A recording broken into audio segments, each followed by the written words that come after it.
Lectura del libro de Isaías. El Espíritu del Señor está sobre mí, porque el Señor me ha ungido.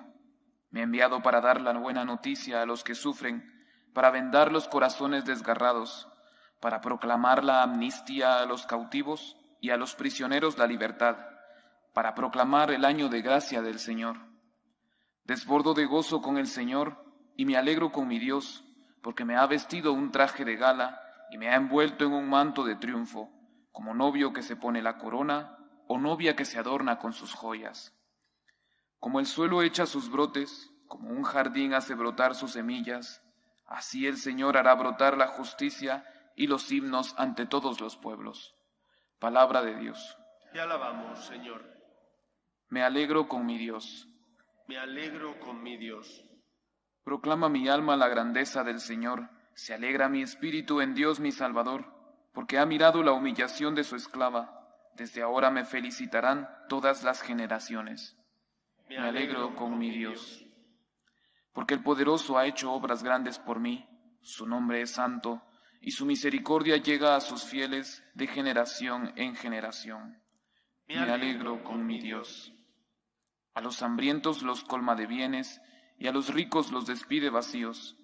Auxilia a Israel su siervo, acordándose de la misericordia. Me alegro con mi Dios. Lectura de la primera carta del apóstol San Pablo a los tesalonicenses. Hermanos, estad siempre alegres, sed constantes en orar, dad gracias en toda ocasión. Esta es la voluntad de Dios en Cristo Jesús respecto de vosotros.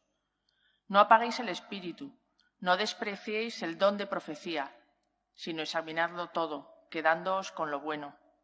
Guardaos de toda forma de maldad, que el mismo Dios de la paz os consagre totalmente, y que todo vuestro espíritu, alma y cuerpo sea custodiado sin reproche hasta la venida de nuestro Señor Jesucristo. El que os ha llamado es fiel y cumplirá sus promesas. Palabra de Dios. Te alabamos, Señor. Aleluya, aleluya, aleluya.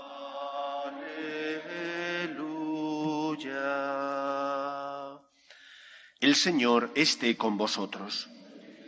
Lectura del Santo Evangelio según San Juan. Surgió un hombre enviado por Dios que se llamaba Juan. Este venía como testigo para dar testimonio de la luz, para que por él todos vinieran a la fe. No era él la luz, sino testigo de la luz. Y este fue el testimonio de Juan, cuando los judíos enviaron desde Jerusalén sacerdotes y levitas a Juan a que le preguntaran: ¿tú quién eres?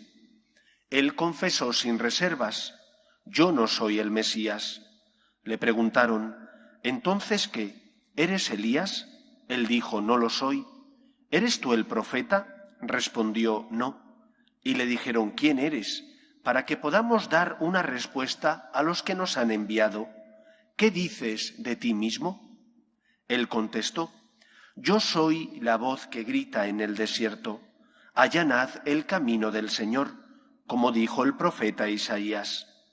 Entre los enviados había fariseos y le preguntaron: ¿entonces por qué bautizas si tú no eres el Mesías, ni Elías, ni el profeta? Juan les respondió: yo bautizo con agua. En medio de vosotros hay uno que no conocéis, el que viene detrás de mí, y al que no soy digno de desatar la correa de la sandalia. Esto pasaba en Betania, en la otra orilla del Jordán, donde Juan estaba bautizando. Palabra del Señor.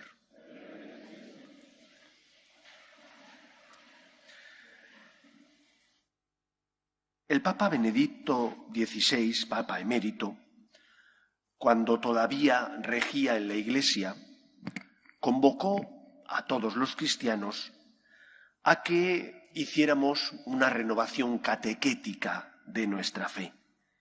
Según él, y no le faltaba razón, la ignorancia dentro de los católicos es gravísima. Porque en muchos casos tenemos el traje de la primera comunión y no puede ser que unos cristianos que en teoría maduran en su fe, crecen en su fe, sigan teniendo ese traje de la primera comunión. El traje de la primera comunión estaba bien para cuando eras un niño, pero ahora que ya no eres un niño, que has madurado humanamente, tienes también que madurar en tu fe. Y por lo tanto, para madurar en tu fe, tienes también que profundizar en los misterios de la salvación. No tenía el Papa la pretensión de que fuéramos a estudiar a la universidad teología, pero sí la de que nos formáramos más como cristianos para poder dar en el mundo razón de nuestra fe, para poder ser luz, para explicar ciertos acontecimientos que cuando éramos niños no podíamos explicar, pero que ahora que somos adultos sí debemos explicar. Yo tengo la impresión de que la mayor parte de las veces nuestra ignorancia en cuanto a la fe es una ignorancia no culposa. No sois vosotros los culpables.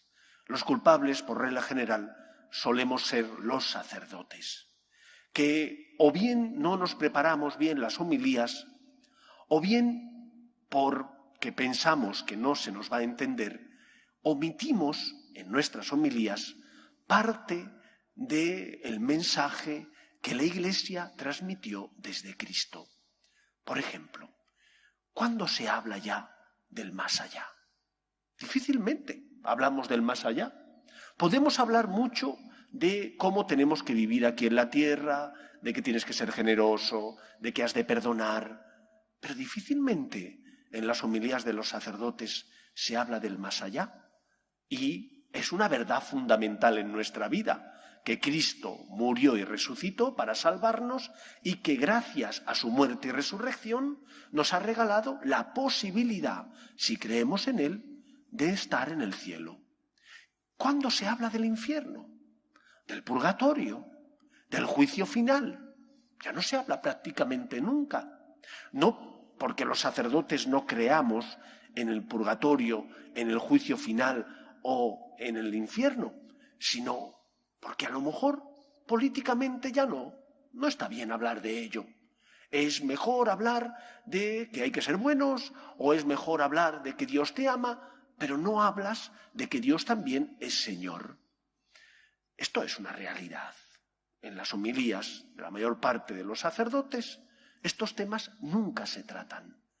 Y hay un tema del que habla hoy el Evangelio que desgraciadamente tampoco es tratado en las homilías por los sacerdotes. Quizás sea por ignorancia, no creo que sea por maldad. Cuando dice Juan el Bautista, hay uno que está en medio de vosotros y no le conocéis, lógicamente se refería a Jesús. Cristo estaba en medio del pueblo y todavía no había iniciado su vida pública.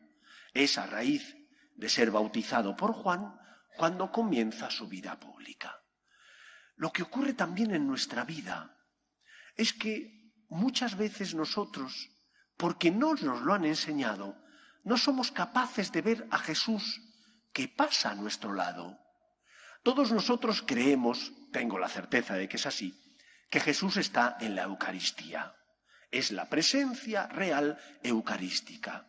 Cuando entramos al templo, nos arrodillamos como señal de respeto ante la presencia de Jesús.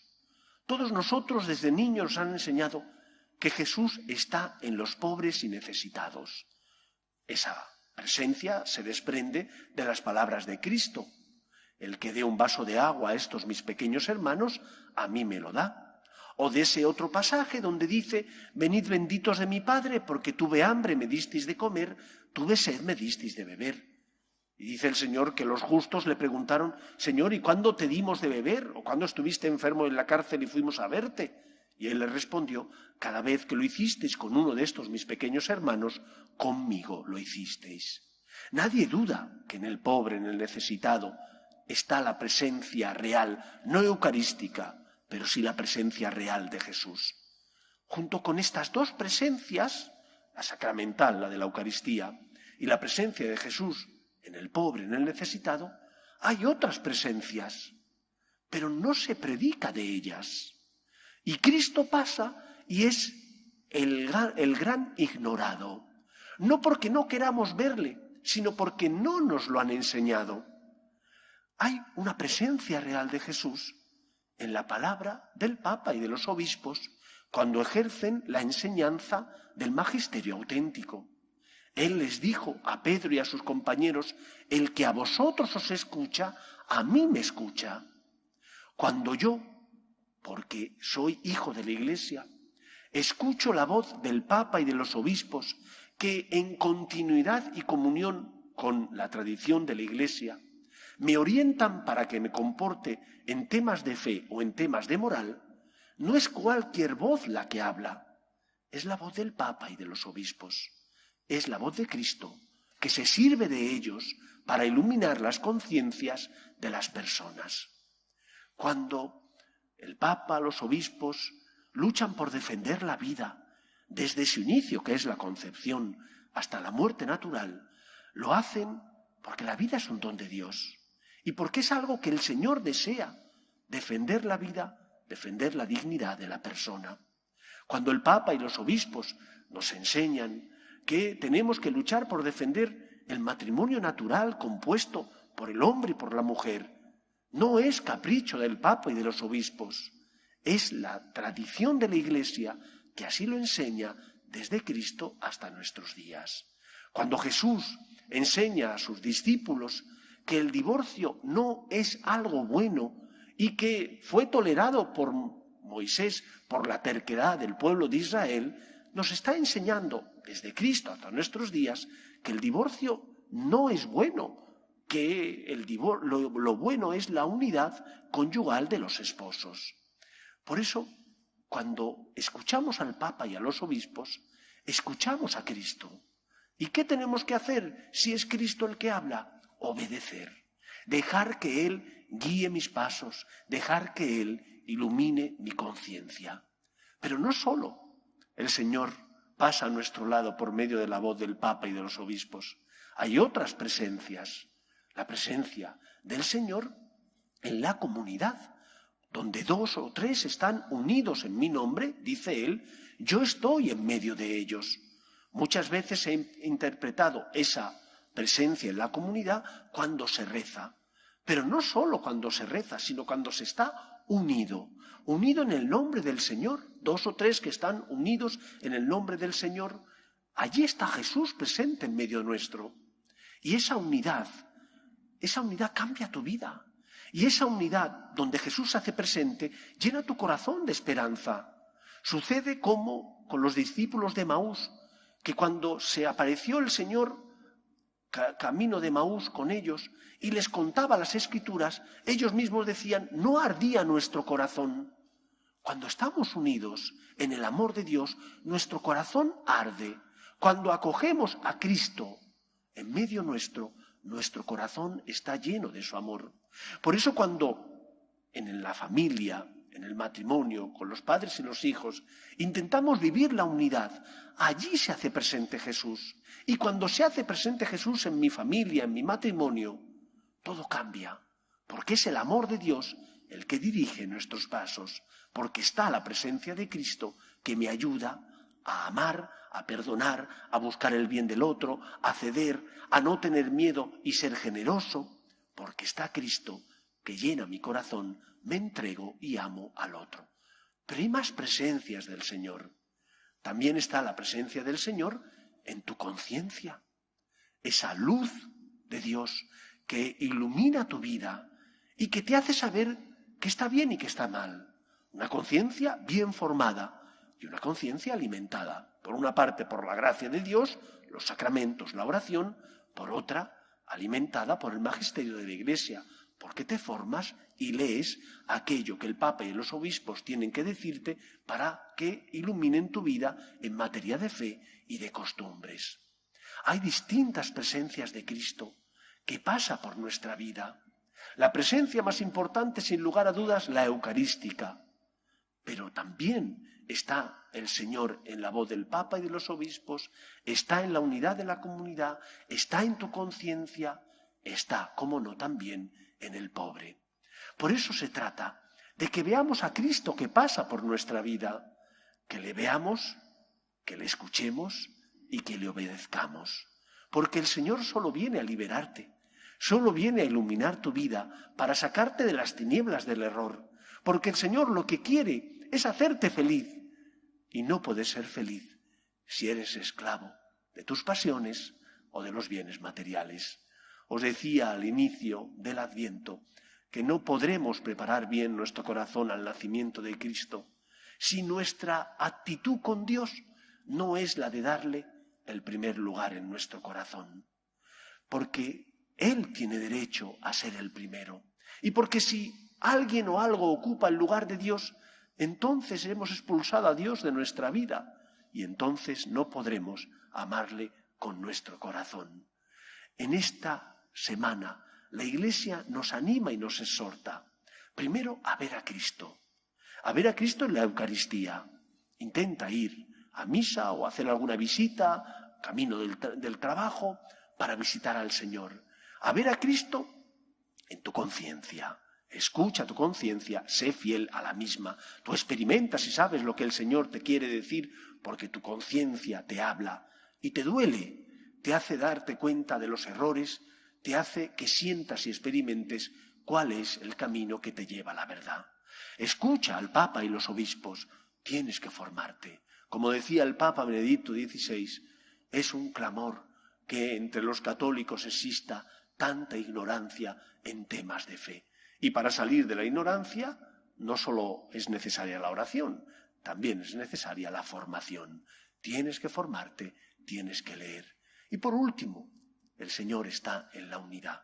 Donde 2 o 3 están unidos en mi nombre, yo estoy en medio de ellos. Busquemos la unidad, evitemos todo aquello que divide, en casa, en el trabajo, en la familia, en la iglesia. Busquemos la unidad, evitando los disensos, las discusiones innecesarias. A veces no es posible, porque si el tema es importante y la otra persona está en el error, pues no puedo ceder. Pero ¿cuántas veces discutimos por temas que son nimios y que no tienen ninguna trascendencia?